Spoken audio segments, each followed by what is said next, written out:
Hello, everybody. Scott Golden here with the Mid Atlantic Championship Wrestling Review Series. This is the uh, May 15th, 1982 edition. As mentioned, we are going to go through 86. Don't know where we're going after that. Anyway, Jack Briscoe is your new Mid Atlantic champion, taking the championship belt off of Roddy Piper in the weeks before. And we open with that promo, basically Piper up in his face, Piper basically saying the championship was stolen and all of that. Jim Dalton is in a ring with Ron Ritchie coming up next. Pretty basic match. Ritchie, not really a guy that I guess I would say has a lot going on.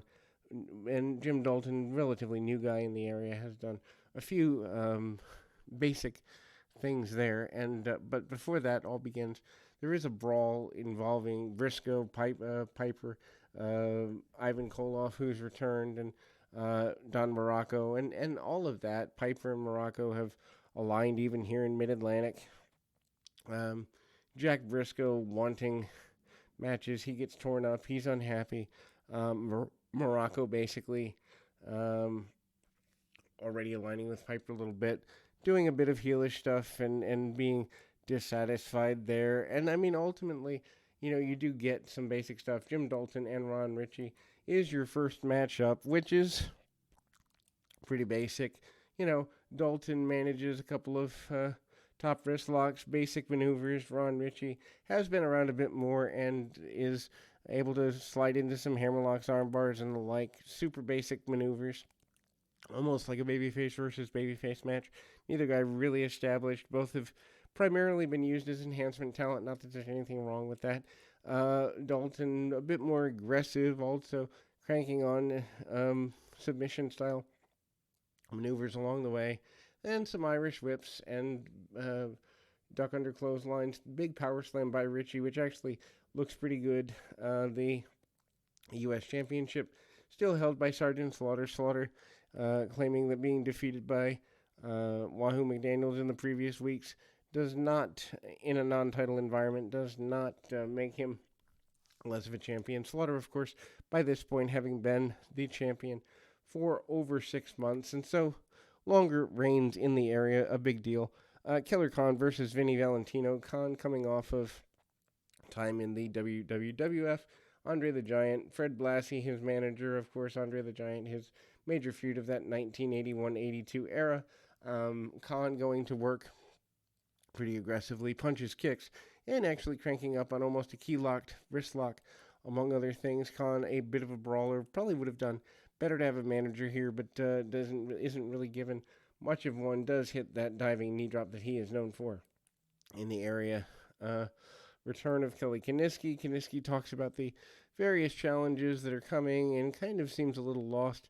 And, I mean, basic promos talking about Slaughter and Piper and all of the underhanded individuals in the Mid Atlantic area for a basic primer. And, that's kind of what goes through there. And so, kind of getting things going in a meaningful manner. Porkchop Cash is up next. He's relatively new to the area. And I'm sorry, King Parsons. Porkchop Cash comes the following week. Parsons new to the area. They really haven't talked about him being in world class, although that's where he primarily ends up for most of the 80s. And so Full Nelson's, after a couple of hip tosses, he's certainly a power guy. He does end up winning the Mid-Atlantic Tag Team Championships, not to be confused with the World Tag Team Championships, with Porkchop Cash, which is where I got confused.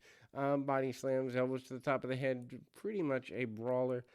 Dusty Rhodes style jabs, aka Thunderbolt Patterson style jabs. Again, being a African American star for Parsons is exactly the best of situations in that they only have one or two per territory at the time in the early 80s, and that is the role that he plays, a headbutt and a win for Parsons here.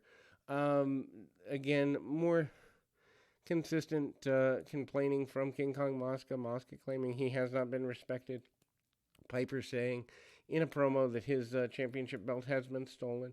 Ole Anderson talking about he and Stan Hansen being the most unstoppable team, and Also, the eventual issue with that becomes the winning of the U.S. Championship by Wahoo McDaniel, which leads to problems between he and Morocco, which eventually, in the coming weeks, as you will hear, leads to their feud. King Kong Mosca against Kelly Kiniski. I mean, a really basic maneuver. Kiniski not really having good luck with it, although cranking up on the arm. Mosca takes him down and gets a nerve hold, arm bars. Basic maneuvers. Mosca probably selling a bit more than he would in a WWF ring. Treated more like a big man in that territory than he seems to be here. And ultimately, Mosca punch kick, very basics, going for nerve holds, going for every basic maneuver he possibly can. Treated like a guy who's going to be around for a while, although I don't know if he is. He's here at least through the summer, and it definitely shows in the way that he kind of goes forward.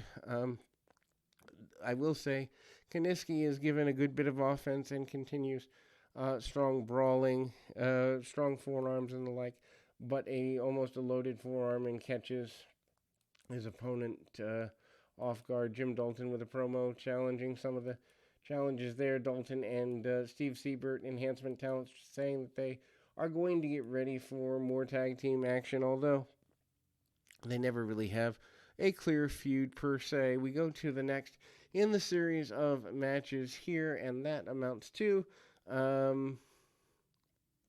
one of the privates of Slaughter. Actually, Slaughter himself versus Mike Rotundo here, and kind of backing him up. Actually, before we get there, a shorter match: Jake Roberts against Private Kernoodle, and there's a bit of brawling there. Doesn't exactly get him everywhere he wants to be, but there's attempted interference on the outside there. And again, Slaughter and Kernoodle talking about previous matches, not really. They're going into a bit of a brawl. And then, of course, the privates getting an advantage, also going at the Wonder there. And again, privates have been your Mid-Atlantic Tag Team Champions, not to be confused with the World Tag Team Champions at the time. The next match does amount to being, kind of a bit of a hardship for them. But then we go to the main event of the day, which is kind